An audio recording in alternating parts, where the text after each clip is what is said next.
Maraming salamat po sa pagbasa ng kasaysayan po ng San Miguel Worshiping Congregation na soon ay maging isang company. Kung sakali po na merong nakaligtaan sa mga bawat bahagi ng kasaysayan, maaari pa po ninyong idagdag. At akin pong iminumungkahi bilang Executive Secretary, isulat po ninyo yan doon sa record book. Po. At soon, maganda po na ang San Miguel Company ay magkaroon ng sariling aklat. At yung kasaysayan yan ay isusulat po para ito ay hindi mawala. Napakahalaga po ng bawat pastor na nagbinyag, bawat mga ginamit ng Panginoon, Bible worker, yung nag-Bible study, yung nangaral, yung sino yung unang nabinyagan. Mahalaga po yun, sinong mga donor, lahat po at bawat kaanib ay napakaganda na ito po ay maging kasaysayan na ng company na ito. Sa pagkakataong ito, mga kapatid, ay dadako tayo sa appointment of leaders. Ang isang company ay meron po siyang authority, subalit limitado. Hindi po katulad ng isang organized church na halos ang otoridad ay nasa kanya katulad ng mauban. Kaya nga po, dito sa ating San Miguel Company ay wala po tayong gagawing eleksyon sapagkat wala po kayong church board. Ulitin ko po, wala pong church board ang San Miguel Company. Ang meron lamang po kayo ay pwede po kayong mag-meeting. Subalit ang inyo pong mapag-uusap kung ito ay major na mga decision ay dapat po ay inyong irerekomenda sa church board ng Mother Church. Kung maaari, yung magiging pinakang leader ay invitee ng church board ng Mother. Sa company ay wala pong elder, kundi ang tawag po natin sa leader ay church leader. Okay, maliwanag po yon. Wala po ditong elder sa company, kundi ang tawag lamang po sa kanya ay church leader. Maliban po kung yung mother church na mauban ay meron dong elder na inyong ipinapadala rito. Siya'y tatawaging elder sapagkat siya ay galing doon at ordained. Subalit kung wala po at dumadalaw lang siya rito, ang itatalaga, ang i-appoint natin ngayong hapon ay church leader. Kasama po niya ang tinatawag nating secretary at ang pangatlo ay ang treasurer. Maaring tanongin niyo, Pastor, bakit sila'y company pa lamang ay meron na silang treasurer, meron na silang secretary? Mahalaga po sapagkat yung pong leader, siya po ang mangangasiwa sa takbo ng iglesia, yung tinatawag nating governance, at maging lalo tigit sa tinatawag nating worship. Araw ng Sabado, kung sakali po at aking iminumungkahi na kung ang mga kapatid ay narito rin lamang, magkaroon din po kayo ng midweek prayer meeting. Miyerkules ng hapon o ng gabi, at yung pong Biyernes, yung tinatawag nating Vesper program worship. Pagka meron po kayo noon, magiging masigla po kayong iglesia. So, kaya po merong secretary sapagkat inaasahan natin, bagaman po ang inyong mga pangalan ay nakatala pa doon sa Mother Church sa pangangasiwa ng secretary o kalihim doon, ay maganda po na kayo'y meron ng pagsasanay. Na yung secretary ay may tala din siyang kanya rito, pero ang official po ninyong membership wala po dito sa San Miguel, kundi naroon po sa Mauban. Liwanag po. Kaya po, wala pong authority ang San Miguel na mag-transfer ng membership. Bakit po? Sapagkat ang membership po ninyong lahat ay nasa Mother Church, bagaman kayo dito sumisimba. Maliwanag po, mga kapatid. Okay? Lahat po ng inyong membership ay nadoon. Wala din pong authority ang company na kayo ay magdisiplina. Kung meron mang kapatid na sa tingin ninyo'y nagkasala, nilabag ang kalooban ng Panginoon, ang kanyang kautusan at hayagan, wala po kayong authority na magdisiplin. Ang pagdidisiplina ay manggagaling magmumula po doon sa Mauban Seventh Adventist Church sapagkat siya po ang merong church board at meron pong pangasiwa. Kaya binanggit ko po, limitado ang inyo pong pangangasiwa. Ganun pa man, ay ito po'y ibinigyan kayo ng ganon ding mga pamahala, yung araw-araw at tuwing Sabado po ninyong mga pagpupulong, at least hanggang doon po ang inyong magagawa. Kung sakali, sabi pastor, paano? Mag-outing lang kami, magsiswimming kami niyan sa ilog. Kailangan pa bang i-charge board namin? Wala na po. Pagka ang mga aksyon ninyo ay pang dito lamang at hindi po involved ang Mother Church, kahit hindi na po ninyo isang guni doon. Subalit kung ang usapin, pagbili ng lote, usapin ay pangangaral, mas maganda pong inyong isang guni sa Mother Church. Hindi lamang inyong kinukuha ang kanilang pansin o protocol, kundi inyo pong kinikilala na sila pa rin ang inyong ina o Mother Church. Naunawaan po mga kapatid na nagarito. Pero kung kayo lamang naman ay mag-outing, maglinis dito, nasa inyo na po ang pangangasiwa. Hindi na po kailangan paaprubahan pa ng board ay magtatabas lang. Ay magwawalis, si Sister Erlyn dito, isinama ang mga kapatid, tayo magwalis. Ay kahit wala na po doong aksyon kasi pang dito lamang po yun. Pero pag ang reference ay meron ng pamimera, yung membership, at saka talagang pagbabautismo, lalo na po yung tinatawag nating Santa Cena. Alam niyo po yung Santa Cena, mga kapatid? Yung komunyon, yung Lord's Supper. Kaya pagka-company, wala pa po kayong mga gamit. Pagka kayo ay magiging isa ng ganap na church, requirement po ang mga gamit sa Santa Cena. Ngayon, maaring itanong niyo, Pastor Juby, paano kami magkakasanta Cena? Inyo pong isubmit ang inyong panukalang ito sa board po ng Mauban o kaya kung hindi man diretso sa board, yung diakonesa dito o yung leader dito makipag-usap sa elder o kaya sa head deacon o deaconess doon. Iparating ang inyong panukala at yung deaconess o yung elder doon siyang magpapasok sa meeting ng board na ang San Miguel po ay nais nilang maranasan ang Santa Cena. At pagka in-approve po ninyo ang programang yon, magtatakda kayo ng petsa at sino ang inyong ipapadala rito. Si pastor ba? Si elder ba? At kasama ang diakono at diakonesa. Dala po ninyo ang mga gamit, yung tinapay, yung ubas, at lahat ng kagamitan. Sana po'y maliwanag yun, lalo na sa Mother Church. Mga kapatid na taga Mauban, amen po? Amen. Amen. Ayan, para naman makatikim din po sila ng grape juice, hindi lamang po kayo na taga Mauban. So talaga pong gustuhin man natin na ang San Miguel Company ay magkaroon kayo ng authority, sinasabi ko po na limitado pa ang inyong authority.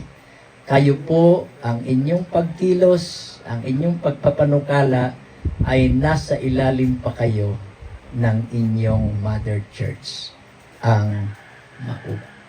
Okay, so sa pagkakataong ito, bukod po sa ating mga leaders,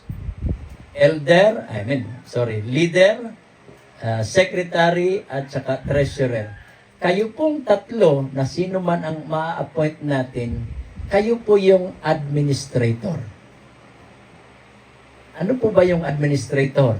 Ang ibig sabihin po ng administrator, meron kayong responsibilidad na mga siwat manguna magpanukala.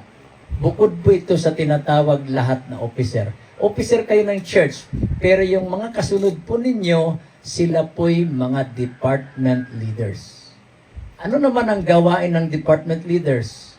Kung ano po yung programa, lalo na galing sa South Central, i-download sa district, sa pastor, i-download ni pastor sa district, i-download sa local church, i-download sa Mauban Mother Church, i-download sa inyo bilang company, yung pong mga department leaders, kayo po ang magpapatupad o sasagawa nito. Okay? Yun po ang gawain ng department. Ano po itong mga department? Sa atin pong iglesia, meron po tayong Sabbath School, meron tayong family, merong children, may health, may education, may youth o Adventist youth, merong communication, may music, may health, stewardship. Ayan. At sa iba pong mga talagang organized church na mas marami po sila. May Dorcas, may ACS, may Adventist Men, may YES, may SOP, may AYS po, nabanggit ko na kanina. So, mas marami po ang department at mga services o ministries sa tinatawag nating Mother Church o Organized Church. Dito po sa San Miguel, limited lang muna ang department. Kung sa inyong palagay, alin lamang dito ang applicable? Halimbawa, Sabbath School.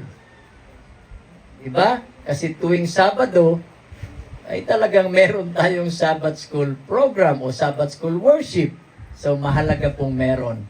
At marahil, Pastor Dave, hindi ko nakita dyan, meron bang personal ministry? Sana pagka ma-train na po ang mga kapatid kasi hindi lamang po kayo magpuprograma dito bilang tinatawag nating enrich, yung pagpapalakas sa loob. Kailangan po, pag naging malusog na tayo, marami na tayong kinaing spiritual food, kailangan po ng outreach. Ang gawain po ng personal ministry department ay outreach. To reach out. Ibig sabihin, ang gawain niya maghanap ng mga lugar, sityo, barangay na kalapit dito o mga taong dapat ay mapangaralan. Okay, so pangunahin po yan, Sabbath School, at kung sana meron din po ang personal ministry. And then, marahil po sa dahilang marami ang kabataan dito, mahalaga po merong Adventist Youth Department. Kasi sa panahon ng hapon, worship po yan, pero ang nangangasiwa sa ating worship ay ang mga kabataan. Initingnan ko kung merong mga bata. Meron bang children kayong itinalaga? Pastor Dave, wala na. Talagang kakaunti. Kailangan po yatang manganak ng manganak kayo para maraming children. Kasi po, pag maraming bata, ibig sabihin lalago po ang membership. Ang tawag po niyan sa church growth ay biological growth. Kasi pag maraming anak ang kapatiran, inaasahan natin yan ay mabibinyagan. Paglago po yan ng biological. Pero meron pong tinatawag conversion growth. Ibig sabihin, kailangan nating mangaral. Nasa labas yan ng iglesia, pangangaralan, at yun ay paglago din po. Okay? So kung wala po yun, hindi ko alam kung may family, talagang siguro walang family. Ang inyo lang itinalaga dyan ay kasi basta may election pa. Walang election dito. Walang election. Ang election po ay isasagawa lang kung ito'y magiging ng organized church.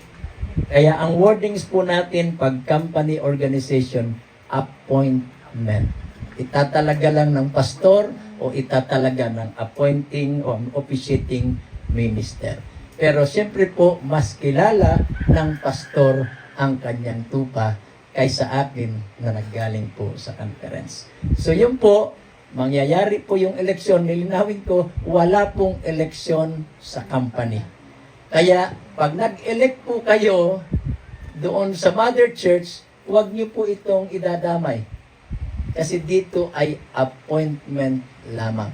So next year, kung sakaling napansin ninyo, parang kailangang i-evaluate ang mga leaders, pwedeng mag-appoint ng pastor. Sister, siguro naka 1 year ka na. Brother, naka 1 year ka na. Next year, iba naman ang ating maging leader. Ang pastor po ang nag-a-appoint. Okay? Huwag po magkaroon dito ng nominating committee. Lalabag po yun sa policy ng church manual na ang organized o company ay wala pong eleksyon kundi appointment lamang. Bago po tayo dumako sa pagbasa at ipagkakalog dito, Pastor Dave, meron po ba kayong katanungan o paglilinaw may kinalaman po sa organization ng company? Lalo na po kayo na taga rito. Yes po, kapatid. Tungkol po dun sa company. Yes po. Ito ba bang budget? Kagaya po dito sa iglesia. Opo. Ito po ba ay approval from brother? O ito po yung magkagaling po kay pastor? Yung budget po, ang tinutukoy. Ito po sa gawain. Ah, Kasi po ito nga po ay temporary. Yes po. Ito po ay medyo minabisyon pa. Ang aking pong gusto maintindihan, mm. ito po ba yung magkagaling sa mother? Kung approval po ito? Okay, sige po. Salamat po at inyong itinanong yun. Bago yun sagutin, yung treasurer, mga kapatid, di ba may treasurer po sa Mauban. Meron din pong treasurer dito. Ang gawain po ng treasurer na itatalaga dito, kausap ko nga si sister, na siya rin pala na may taga Mauban. Ang sabi ko, ideally sister, kung ikay treasurer dito sa San Miguel Company, tuwing Sabado narito ka sana. Kasi ang treasurer po, dapat po hindi absent. Maliban kung may sakit, at dapat meron siyang assistant treasurer. Kasi napakahalaga po yung tatlo. Actually, mahalaga lahat. Pero dapat po, tuwing Sabado, dapat merong elder. Wala dapat church na pag Sabado'y walang elder. Aba, sino mga ngasiwa sa worship? Ang worship po, lalo dito sa pulpito, hindi po yan ibinibigay kung sino-sino lamang.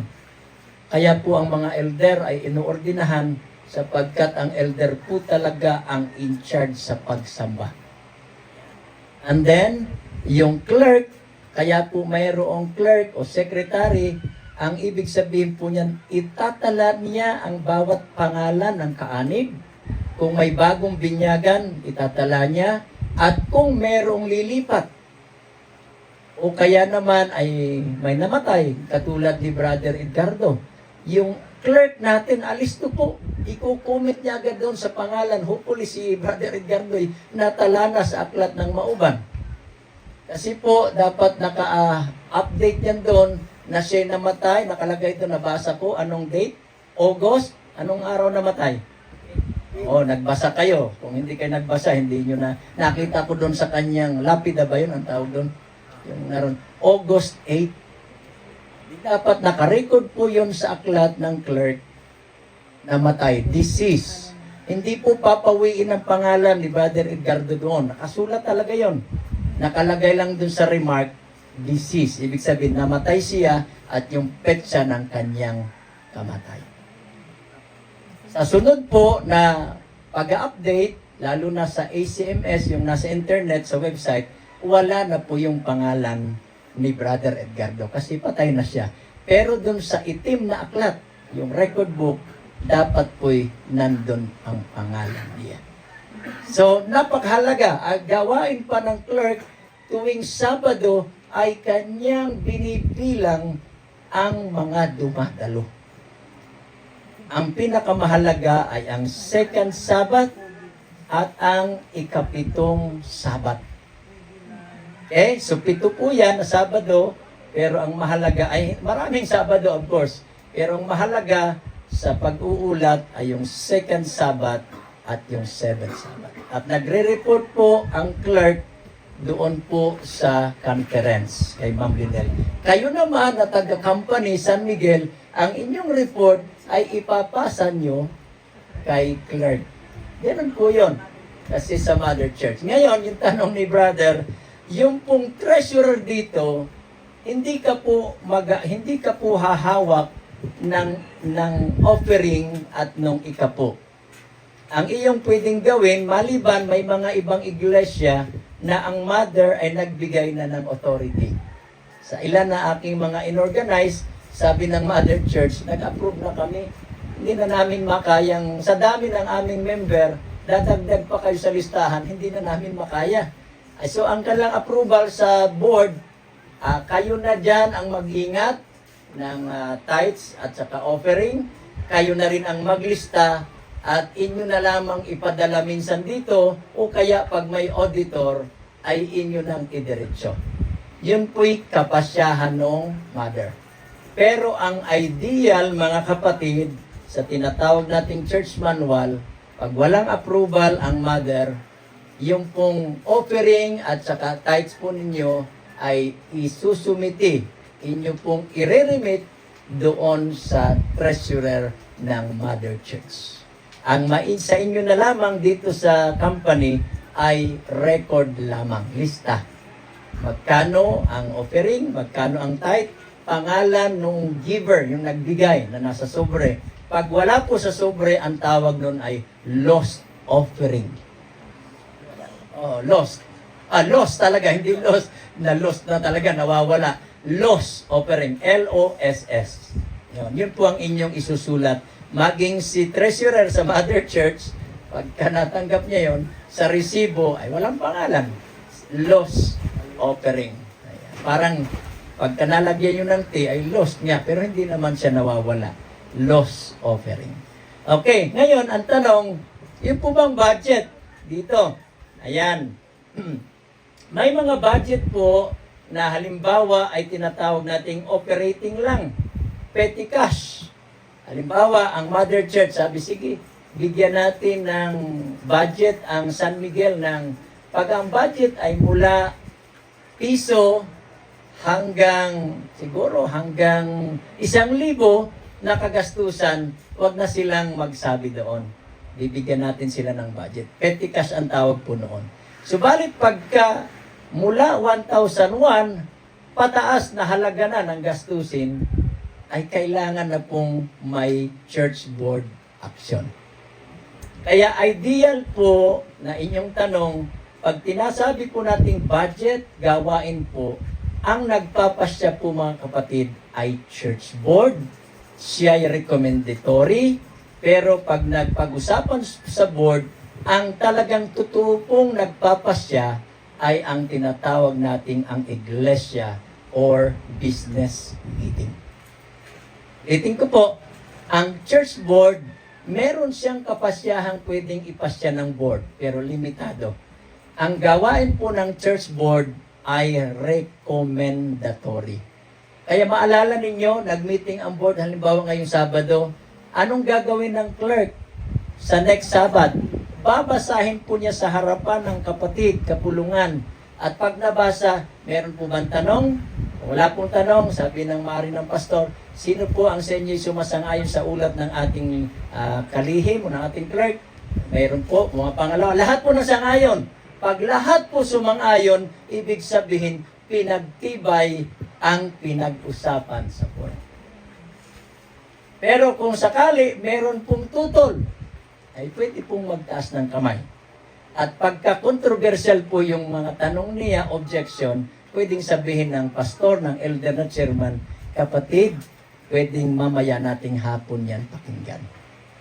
Kung valid po ang reason. Kasi kung sakaling doon yung pag-usapan at ito'y sensitive na issue, ay hindi po lahat dyan Adventist ang dumalo. Pwede pong ikasira ng worship at maaring ikasira ng samahan ng mga kapatid. Lalo na sa panahon ng eleksyon na nagbabalik ng pangalan, o kaya taas po ako ng kamay, tumututol po ako sa pagkahalal ni elder. Anong reason? Pag pinagbigyan po yun ng elder, ng pastor, ibinanggit doon ay sensitive, masisira po ang kredibilidad ng iglesia, ng taong iyon. Kaya pag ikaw ay elder, kay pastor, maging maingat ka sa pagtanggap. Pwede ba kapatid, pakinggan ko muna personally yung iyong paglapit. Kung sakaling sensitive po, ibinabalik po yan sa committee. Kaya, ang totoo po, mga kapatid, sa iyong katanungan, hindi po pastor ang nagpapasya. Ang nagpapasya po ay ang iglesia. Ano ang role ng pastor? Pangunahan kayo, i-guide kayo, at lalo na po sa gawain ng pangangaral. May mga pagkakataon na ang pastor ay pag-emergency, kailangan po din niyang magpasya. Ay emergency na yan. Ikasusunog ng church, ikapapahamak ng kapatiran, may mga time po ng pastor kailangang magbigay ng pasya. Pero kung may panahon, kailangan mapag-usapan, ay kailangan po si pastor ay through the church board, gagawa siya ng kapasyahan. Nasagot po, kapatid, ang iyong katanungan. Okay? So, dahil kahit nga nung binanggit ko noon sa Sampaloc, ang pastor po, wala po siyang authority na utusan ang treasurer, sister, mag-withdraw ka ng ganitong halaga. Si elder, wala pong karapatan na lumapit, sister, treasurer, i-withdraw mo nga itong ganitong halaga. Paano ang iyong sagot, kapatid na treasurer? Pastor, elder, nasaan po ang aksyon ng board? Mag-withdraw po ako kung may ipapakita ka po sa akin, inaksyonan po ng board na maglalabas ako ng ganitong halaga. At ikaw din po na treasurer, wala ka din pong authority na iyong gamitin ang budget na ito sa kung saan-saang department. Ikaw po ay tagapag-ingat yaman lamang, gagalaw ka, kikilos ka, sang-ayon sa ipinasya ng iglesia. Okay, maliwanag po yan. So yun po, pagdating dito, kayo po na Mother Church, mag-allocate kayo. Anong ibig sabihin na mag-allocate? Maglaan kayo ng budget galing doon po sa inyo.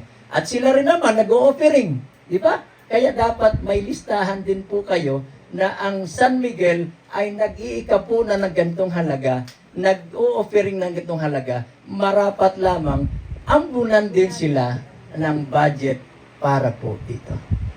Pero dahil sila inyong anak, under pa ng inyong puder, anuman ang kanilang pangangailangan, lalo na sa church building at church lot, malaki pa po ang responsibilidad ng mauban. Kami naman sa tanggapan na inyong lolo, ay pwede rin pong lapitan. Okay, mga kapatid?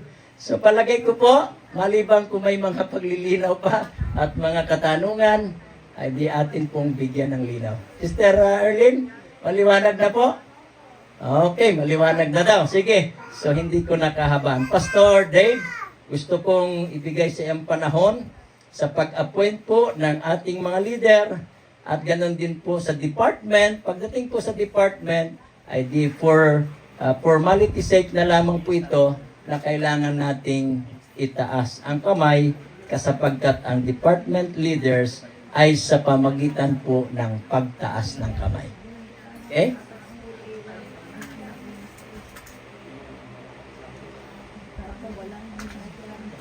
Siguro po sa sunod na mga kwandi kayo mag-appoint.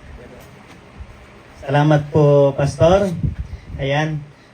Magkakaroon po tayo ng pagbasa dito sa ating pong listahan ng mga potential leaders na atin pong isinabmit ito sa ating pong tanggapan. Kaya ito po yung atin pong pansamantala na i-apply sa ating pong company. Ang una po, ang leader po natin sa ating pong company ay Sister Erlyn Lacno. So siya po ang magiging leader po natin dito.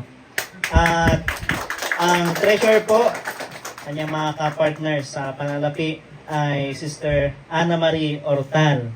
So siya po ang treasurer. At ang clerk po natin ay wala po dito. Parating na rin naman po sa 14, si Sister Kyla Pulgo.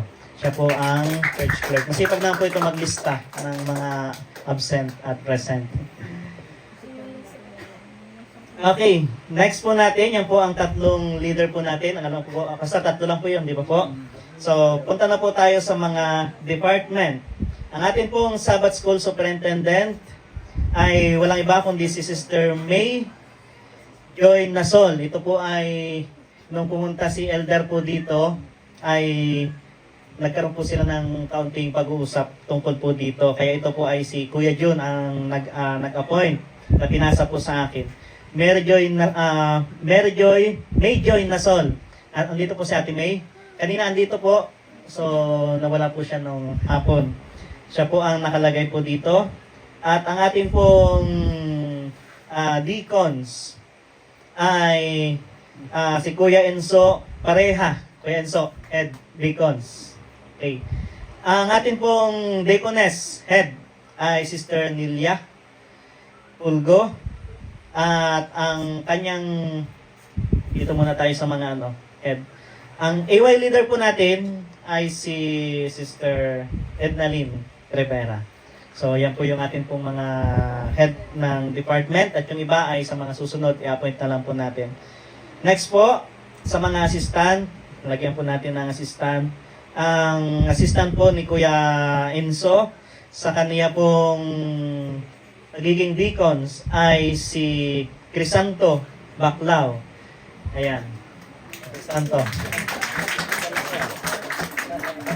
At ang assistant po ni Ate Nilia ay si Ate Annabel Baclao. Ayan po.